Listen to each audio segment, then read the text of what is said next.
Assalamualaikum warahmatullahi wabarakatuh. Selamat datang di channel ini, tempat di mana kisah para sahabat Nabi dihidupkan kembali, bukan hanya untuk dikenang, tapi untuk jadi pelita bagi hati yang haus akan petunjuk. Pernahkah kamu bertanya, siapa manusia pertama yang percaya saat seluruh dunia meragukan kerasulan Muhammad? Siapa yang menyerahkan seluruh hartanya, lalu berkata dengan tenang, "Aku tinggalkan untuk keluargaku, Allah dan Rasul-Nya." Dialah Abu Bakar Ash-Shiddiq.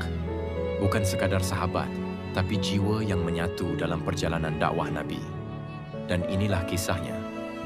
Abu Bakar Ash-Shiddiq, nama yang agung dalam sejarah Islam. Sosok paling dekat dengan Rasulullah, sahabat sejati, teman hijrah, orang pertama yang membenarkan wahyu.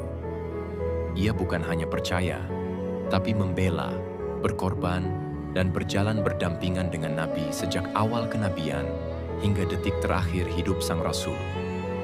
Ketika peristiwa Isra Mi'raj dianggap sebagai kegilaan oleh penduduk Mekah, Abu Bakar berkata, "Jika Muhammad yang mengatakannya, maka pasti itu benar."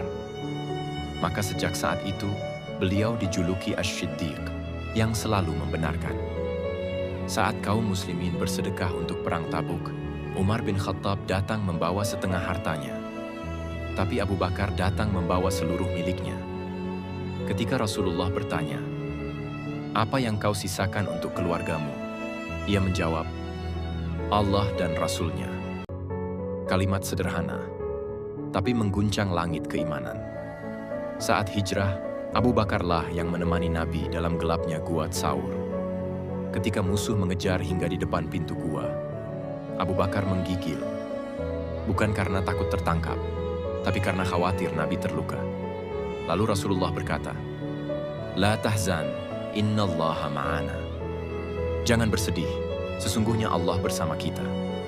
Tangis Abu Bakar pecah, tapi itu bukan tangis ketakutan. Itu adalah tangis cinta dan keyakinan. Dan ketika Rasulullah wafat, dunia seperti kehilangan cahaya. Umar bin Khattab bahkan menghunus pedangnya, menolak kenyataan. Tapi Abu Bakar berdiri tegar di hadapan umat, lalu berkata, "Barang siapa menyembah Muhammad, ketahuilah bahwa Muhammad telah wafat. Tapi barang siapa menyembah Allah, maka sesungguhnya Allah Maha Hidup dan tidak akan mati." Ucapan itu menyentak kaum muslimin dan menjadi momen kebangkitan kesadaran. Abu Bakar pun diangkat menjadi khalifah pertama. Tapi ia justru menangis. Ia berkata, "Aku telah diangkat menjadi pemimpin kalian, padahal aku bukanlah yang terbaik di antara kalian.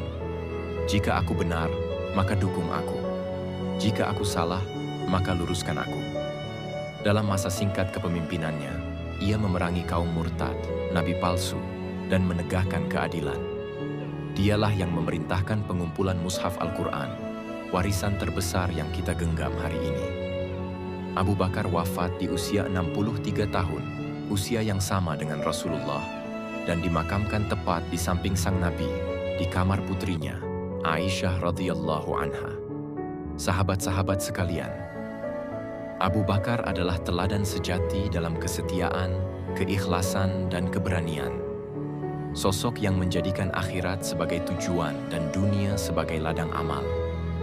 Jika kisah ini menyentuh hati dan membuka mata, jangan berhenti di sini. Bantu sebarkan cahaya ini dengan menekan tombol like, tinggalkan komentar, dan klik subscribe untuk terus mengikuti kisah para pejuang Islam lainnya. Di video selanjutnya, kita akan menyelami kisah Umar bin Khattab, sang singa padang pasir yang keras di siang hari, namun menangis di malam hari. Aktifkan loncengnya agar kamu tidak ketinggalan. Assalamualaikum warahmatullahi wabarakatuh.